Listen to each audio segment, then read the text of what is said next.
Hello, my name is Sophie, and this is The Know. Here are today's top stories. Meme stocks have seen their share price surge as social media builds hype over short squeeze. MPs arrested over sex attacks face being banned from Parliament. US officials say Israel has amassed enough troops around Rafah for a ground invasion. And Antony Blinken has arrived in Ukraine as Russia mounts an offensive in the northeast of the country. Keep watching to find out more.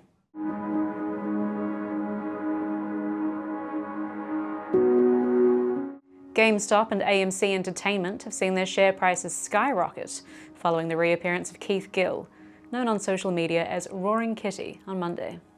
He's been credited for the share price of GameStop increasing by more than 1,000% back in January 2021, after a buying frenzy was started for the stock. The surge in price went against many professional Wall Street hedge funds who were short-selling the company. His reappearance on X saw GameStop share prices increase by 74% in one day, and AMC Entertainment surged to nearly double its price from last week, going up by 85%. Posting from the Roaring Kitty account, which had been inactive since 2021, Mr. Gill shared a drawing of a man leaning forward in a chair as if gearing up for action.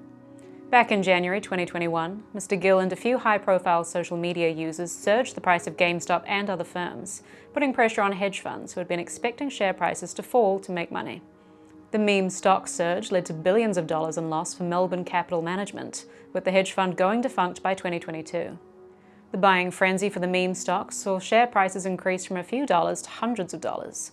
The share prices soon plummeted back weeks later after the buying frenzy that saw some people make tens of thousands of pounds from joining on early. The latest round of meme stock buying comes at a time in which stock markets are rising, with retail trading firm Robinhood reporting a surge in new accounts being made. MPs arrested on suspicion of violent sexual attacks face being excluded from attending Parliament after a key vote narrowly passed in the Commons. The ayes to the right, 170. The noes to the left, 169. Order.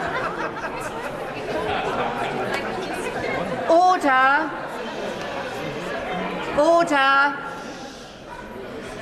The ayes to the right, 170. The noes to the left, 169. So the ayes have it, unlock. The government had intended to water down the proposal by barring MPs from Parliament at the point of being charged by police, rather than arrest. In a surprise move, however, MPs voted by a majority of only one in favour of an amendment to reinstate the original recommendation.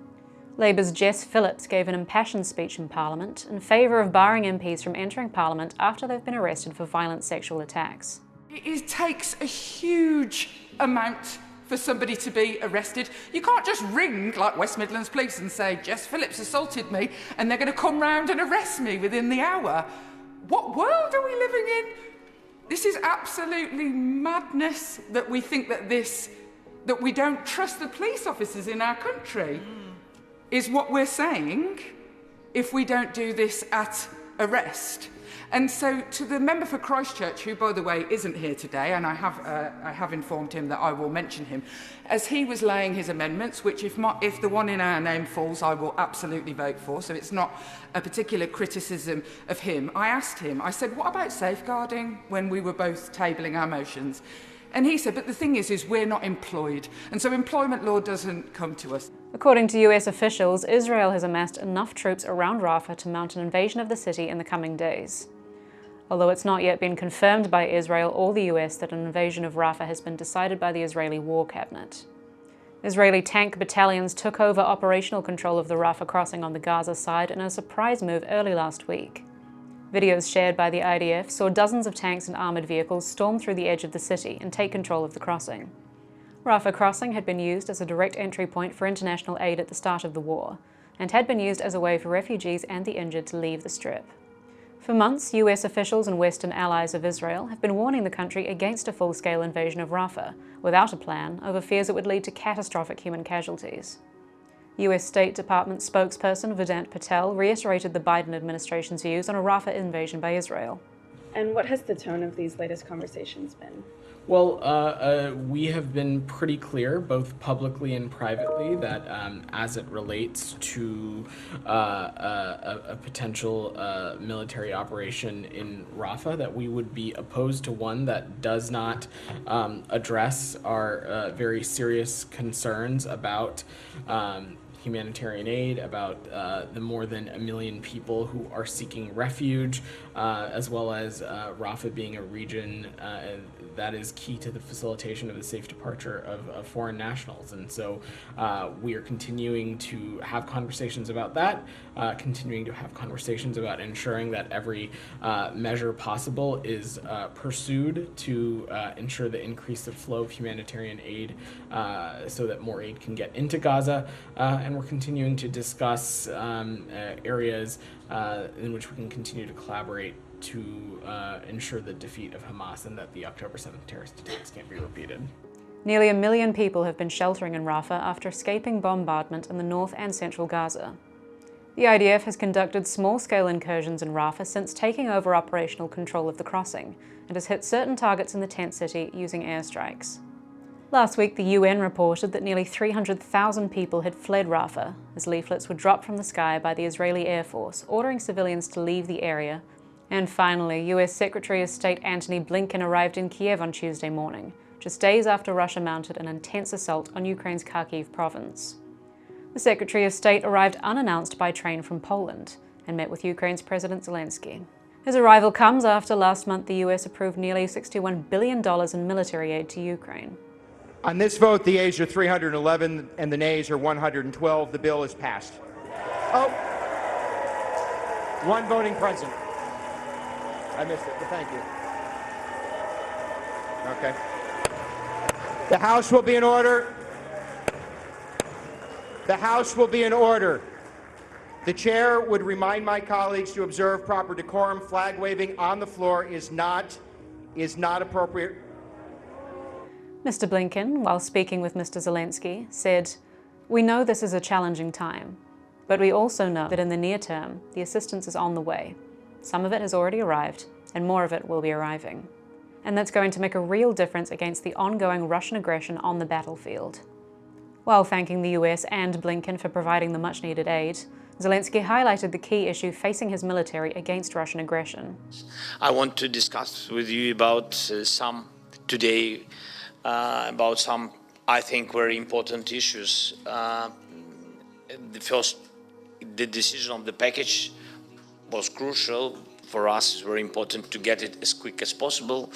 And the second point is air defense, the biggest deficit for us.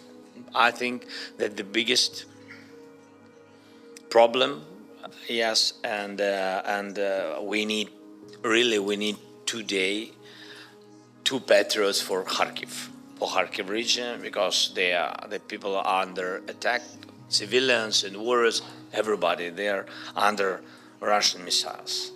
Over the weekend, Russia made shocking advances inside Kharkiv, Ukraine, claiming to have taken 9 villages in the province after breaking through defense lines on Friday.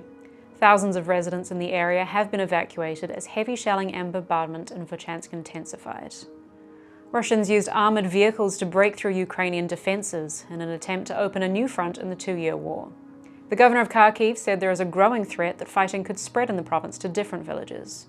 According to Zelensky, Russia is aiming to divert Ukrainian troops from the east of the country to the north, where they're trying to create a new military opening to stretch the country's military thin. Addressing his country on Monday, Zelensky said they are hitting Russians hard and is proud of his servicemen for defending their territory. Зараз все більше стає наших результатів. Ми знищуємо піхоту окупанта і техніку. Дякую нашим воїнам, які чітко діють за наказами, зберігають позиції, роблять все, щоб стабілізувати ситуацію. Водночас ми розуміємо, як діє ворог, і бачимо задум на відтягування наших сил.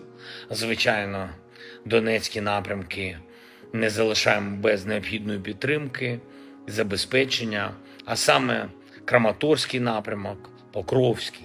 Незмінна увага Куп'янському напрямку. Ми фіксуємо також ворожу активність проти Сумщини і Чернігівщини, диверсійні групи, обстріл.